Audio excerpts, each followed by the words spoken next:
El discurso como acción e interacción en la sociedad. Con cada nuevo paso que damos en el camino de la definición y el análisis del discurso, encontramos estructuras cada vez más alejadas de la esfera tradicional de la lingüística. De hecho, ingresamos ahora en un ámbito más próximo al de las ciencias sociales. El de la acción y la interacción. Esto es, los discursos no solo consisten en estructuras de sonidos o imágenes y en formas abstractas de oraciones, sintaxis, o en estructuras complejas de sentido local o global y formas esquemáticas.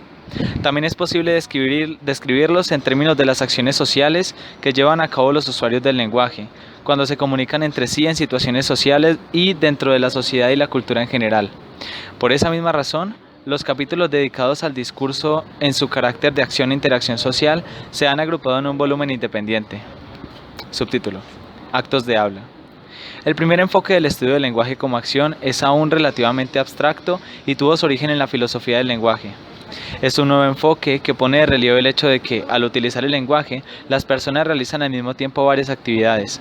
Así, las que antes describimos como estructuras abstractas de sonidos, también se pueden describir más activamente como actos locutivos, es decir, como la producción de emisiones en algún lenguaje.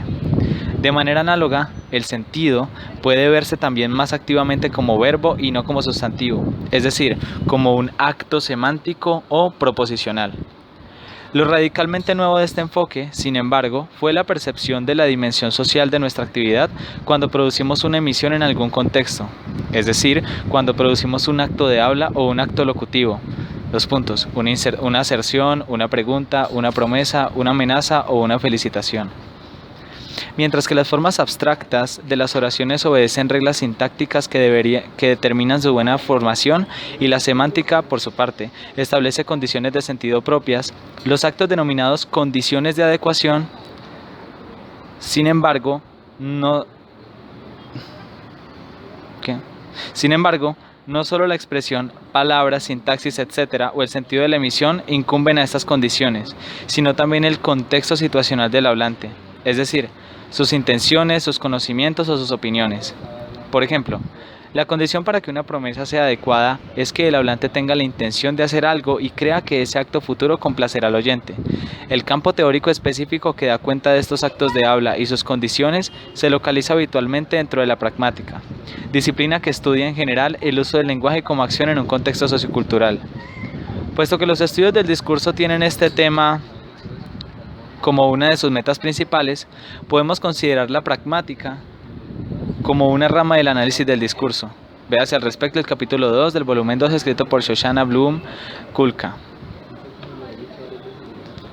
Si bien los estudios iniciales de los actos de habla, de acuerdo con la tendencia tradicional de la lingüística y la filosofía del lenguaje, se orientaban de manera predominante hacia la oración y analizaban actos de habla aislados, no es de extrañar que el enfoque discursivo se interese, una vez más, por las secuencias de actos de habla tal como se concretan en los textos y en la conversación. Así, en este nivel también podemos establecer condiciones de coherencia pragmática para tales secuencias. Por ejemplo, un acto de habla es adecuado cuando expresa una razón aceptable para un acto de habla previo o posterior. Paréntesis.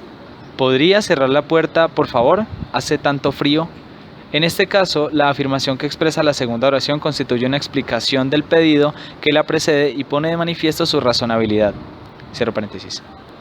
Tal como ocurriría en el caso de la explicación semántica del sentido del discurso, podemos suponer además que es posible resumir secuencias de actos de habla integrándolos en un nivel más abstracto, un macroacto de habla. De hecho, la totalidad de un artículo periodístico puede funcionar como una aserción compleja. Un editorial puede hacer las veces de una microacusación y una nota donde se exige rescate por un secuestro puede cumplir la función de una macroamenaza. Aun cuando los actos de habla que la constituyen sean de naturaleza diferente, un pedido de rescate puede estar formado por aserciones exclusivamente. En otras palabras, el macroacto de habla puede definirse por la función locutiva global del discurso en su totalidad, lo que a la vez define su coherencia pragmática global. Subtítulo: La conversación como interacción. Resulta interesante observar que, una vez elegido este enfoque del discurso como acción e interacción, el texto y la conversación aparecen como una compleja jerarquía de actos distintos. Así, además de los actos de habla que mencionábamos antes, las personas interactúan entre sí, se conceden turnos en la conversación, atacan a los otros y se defienden, inician y cierran diálogos, negocian, manifiestan su acuerdo o su desacuerdo, responden a los turnos anteriores o preparan su intervención en los próximos, se preparan ante los otros de manera positiva, intentan mantener el prestigio, se muestran corteses, tratan de persuadir al otro, enseñar, etc. Y muchos de estos actos pueden ocurrir simultáneamente.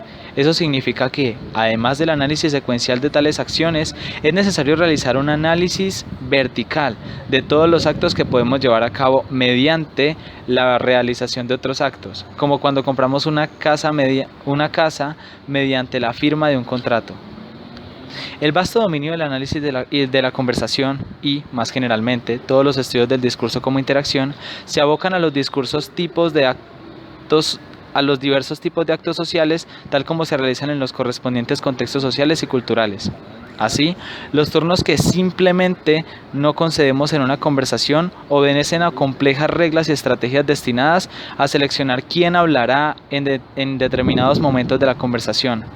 Análogamente, en el intercambio cortés, las personas hacen conjugadas complejas, por ejemplo, para evitar dañar el prestigio de sus interlocutores.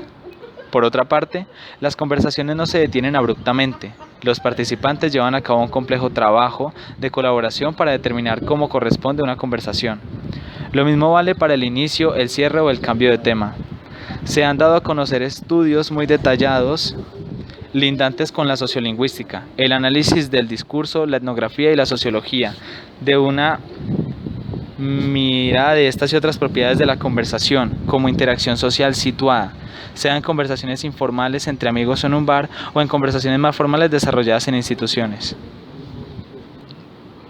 Subtítulo: Estructuras abstractas y uso concreto del lenguaje. El análisis del discurso como interacción no se limita a estudiar otro nivel de las emisiones verbales, además de las expresiones, las formas y los sentidos. De hecho, tiene en cuenta todos los niveles descriptivos hasta ahora, siempre como parte de lo que los usuarios del lenguaje realizan activamente como participantes de la conversación. En otras palabras, del discurso participan diversas actividades, entre ellas la producción de sonidos, la gestualización, la construcción de representaciones semánticas o la realización de actos de habla, todas ellas llevadas a cabo de un modo estratégico y contextualmente relevante, así como formas de interacción como la toma de turnos, la formación de impresiones, la negación, la persuasión o la reproducción de prejuicios raciales. De todas maneras, en cierto sentido podemos decir que los primeros niveles de actividad verbal están orientados hacia la realización de acciones sociales pertinentes. Los usuarios del lenguaje hablan con el objeto de que se los entienda, para comunicar ideas, y lo hacen en su calidad de individuos y de miembros de grupos sociales, para informar, persuadir o impresionar a los otros, o bien para llevar a cabo otros actos sociales en situaciones, instituciones o estructuras también sociales.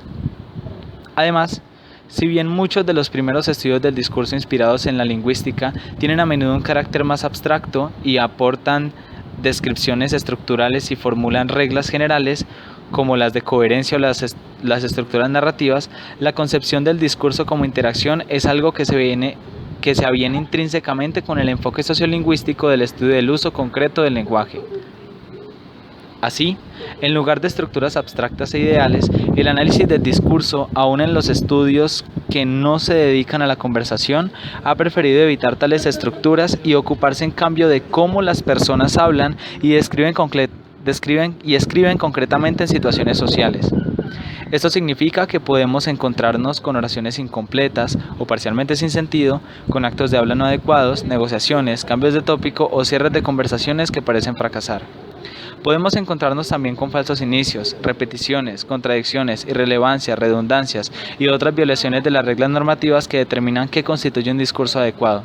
En síntesis, el uso concreto del lenguaje, tal como se da especialmente en la comunicación mundana y espontánea de todos los días, puede parecer muy desprolijo. No obstante, en lugar de considerar estas manifestaciones de desprolijidad como errores o desviaciones de las reglas generales, es necesario estudiarlas por derecho propio. De hecho, lo que puede parecer una violación de alguna regla o uso habitual puede desempeñar en realidad una función contextual o